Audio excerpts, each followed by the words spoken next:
अस्सलाम वालेकुम। Study with doctor Kashif में मैं आपको खुशामदीद कहता हूँ। आज हम एक नए टॉपिक को डिस्कस करेंगे। टॉपिक हमारे रिसर्च मेथोडोलॉजी सीरीज़ का है और टॉपिक हमारे पास ये है कि हम जो हमारी रिसर्च से रेलेवेंट आर्टिकल्स होते हैं, उनको हम कैसे सर्च कर सकते हैं और कैसे हम उन्हें डाउनलोड कर सकते हैं। सबसे पहले हमें ये जानने की ज़रूरत है कि रिसर्च आर्टिकल्स को हम क्यों रीड करना चाहते हैं। उसमें 4 हमारे पास पॉइंट्स हो सकते हैं कि जो रिसर्च हम कर रहे हैं, हम जानना चाहते हैं कि क्या पहले ऐसी रिसर्च हो चुकी है और जो रिसर्च आर्टिकल हम डाउनलोड करना चाहते हैं, उनमें कौन से रिसर्च गैप्स मौजूद हैं।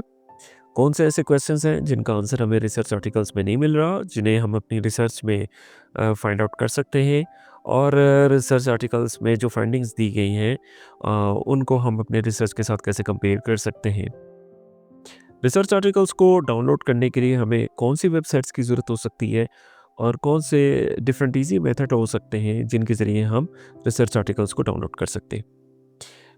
मोस्ट कॉमनली गूगल स्कॉलर को रिसर्च आर्टिकल्स की डाउनलोड के लिए इस्तेमाल किया जाता है। इसके अलावा दूसरी बहुत सी जर्नल्स की सीरीज़ हैं जहाँ पे हम बहुत से आर्टिकल्स को सर्च कर सकते हैं, जैसे कि एमडीपीआई, फ्रंटियर, साइंस डायरेक्ट और हिंडावी।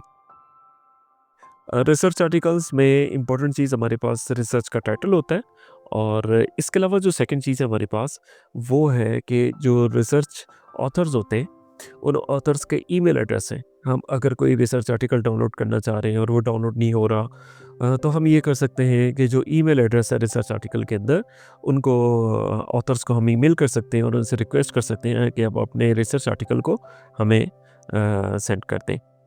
इसके अलावा एक रिसर्च आर्टिकल में लास्ट में रेफरेंसेस दिए होते हैं जो कि रिसर्च की रेलेवेंट साइटेशन भी प्रोवाइड करते हैं।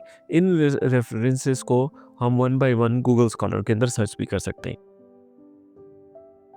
अगर हम एचईसी की बात करें तो एचईसी का जो 2025 का क्राइटेरिया है, इस क्राइटेरिया में आप देख सकते हैं कि बहुत से रिसर्च जर्नल्स हैं जो कि इम्पैक्ट हैं, ये एचईसी रिकग्नाइज्ड है।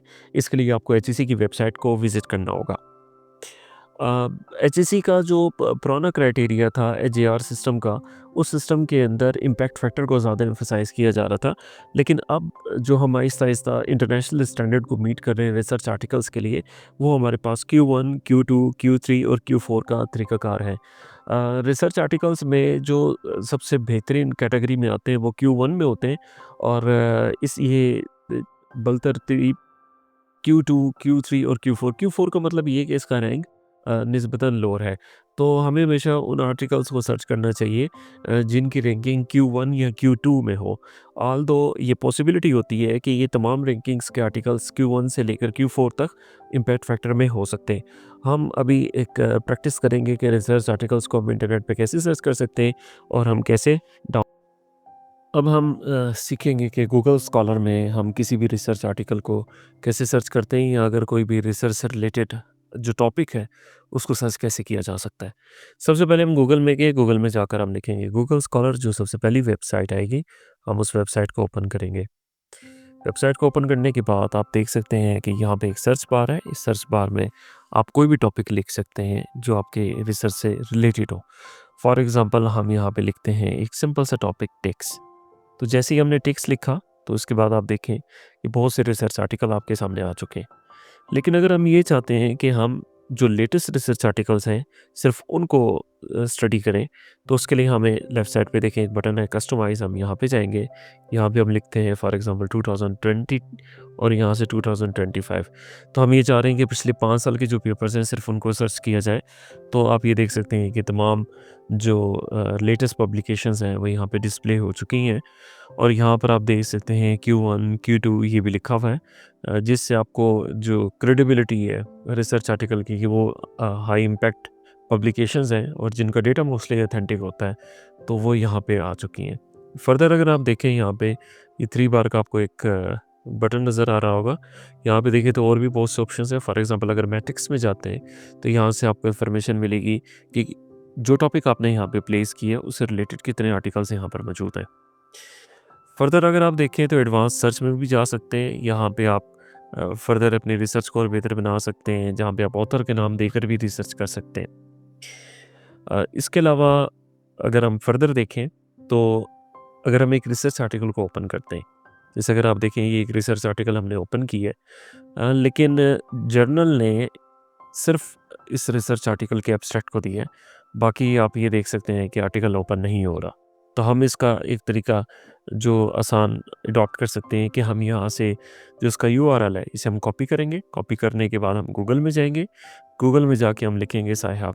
तो आप ये देखें यहाँ पे और भी बहुत सी SciHub की वेबसाइट्स हैं। समटाइम्स कुछ आर्टिकल एक वेबसाइट पे ओपन हो जाते हैं, कुछ दूसरी वेबसाइट्स आपको यूज़ करनी होती है जिसके थ्रू आप उसको ओपन कर सकते हैं।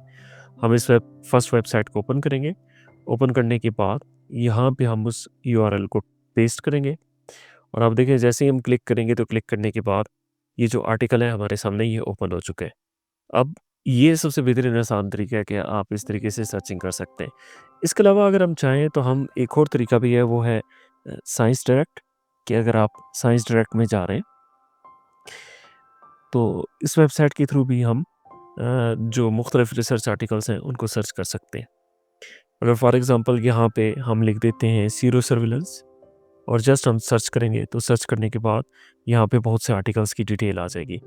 तो ये एक अनदर वे है कि अगर स्पेसिफिकली साइंस डायरेक्ट जर्नल्स की सीरीज़ में अगर आप कोई टॉपिक या आर्टिकल सर्च करना चाह रहे हैं तो आप यहाँ से भी सर्च कर सकते हैं। गूगल स्कॉलर का सबसे बड़ा बेनिफिट ये होता है कि ये तमाम जर्नल्स के साथ इंटरलिंक है। वहाँ पे आपको ज़्यादा आसानी से रिसर्च आर्टिकल को सर्च करने में मदद मिलेगी।